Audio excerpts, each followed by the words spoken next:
We're officially in the worst trucking recession in US history, and no one is talking about it. In just 2 years, load rates dropped from $3 per mile to less than $2 per mile.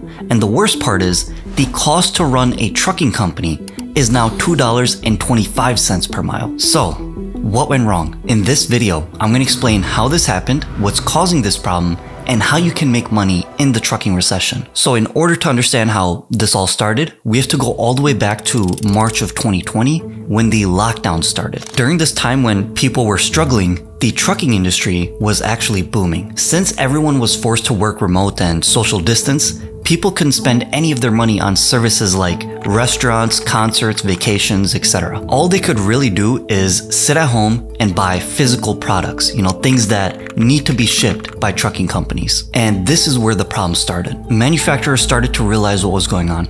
Everyone's stuck at home and they keep buying stuff. So what do?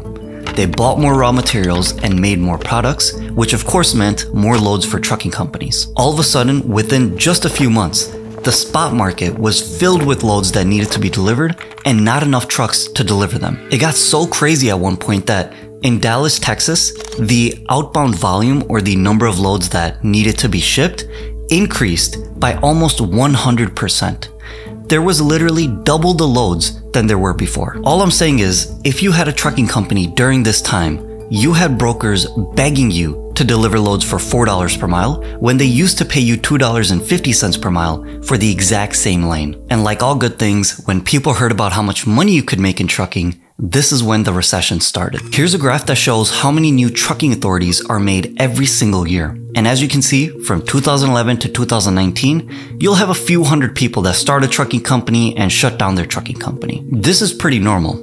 This is what it's supposed to look like. Now, look at what happens from 2020 to 2022. Within just 2 years, over 100,000 new trucking companies were made, and they completely flooded the market. As more and more people started to join the industry, semi-truck prices also started to skyrocket. It got so bad that at one point, 5-year-old used trucks that usually sell for $40,000 were selling for $120,000. And the craziest part is, truckers were actually paying for them. This one mistake is the reason that so many trucking companies are going bankrupt now. As soon as the lockdown ended, people started buying less stuff and companies started making less stuff. This graph shows us how bad this problem was for truckers because you can clearly see where the outbound volume, or the number of loads available, drops below the carrier capacity, or the number of trucking companies that can move that load. Obviously, when there's more supply than there is demand, load rates were going to plummet. And that's exactly what happened. Rates went from $3 per mile on average to less than $2 per mile. And here's the thing, that's not even the worst part. The trucking companies, or the new trucking companies that bought those $120,000 used trucks, still had to make payments on those trucks. And not only that, this is during a time when diesel prices hit a new record high. You would think that these trucking companies would just sell their trucks now, and leave the industry, but they don't even have that option anymore. The used trucks that they bought for $120,000 are now worth about $20,000. So even if they sold their trucks at a loss, the banks will still come after them for the rest of their money. And if they don't pay up, you could end up losing your house, your cars, your savings, everything that you own. Now, this brings me to where we are today. The only reason this trucking recession is still going on is because we still have this excess carrier capacity that we need to get rid of. This number is dropping very, very quickly. As you can see, there's been thousands of trucking companies shutting down every single month since the end of 2022.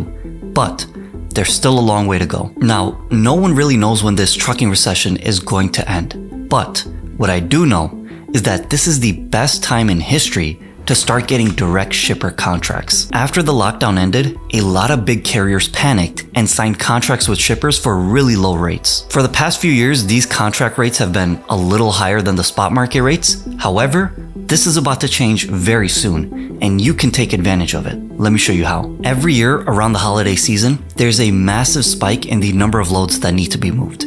This is because people start buying more stuff for the holidays like Black Friday or Christmas or even New Year's. Now, when this happens, when there's more load volume on the market, the spot rates go up and the tender rejection rates also increase. For those of you that don't know, tender rejection is just when a trucking company turns down a load that is being offered to them by a shipper. So all these direct shipper contracts that were signed after the lockdown for really cheap rates, guess what's going to happen to them? Yep, they're all going to start getting rejected because trucking companies will be able to make a lot more money from the spot market. This will be the perfect time for every small trucking company to book direct shipper contracts and make a lot more money in the long run. You can't afford to miss this opportunity, so if you want to learn how you can do that, how you can book these direct shipper loads, you need to watch this video right here where I show you step by step how I find these direct shipper contracts, what I say to them, and how I negotiate the rates. Anyways, go watch that video right now. Thanks so much for watching, guys, and I'll see you in that video.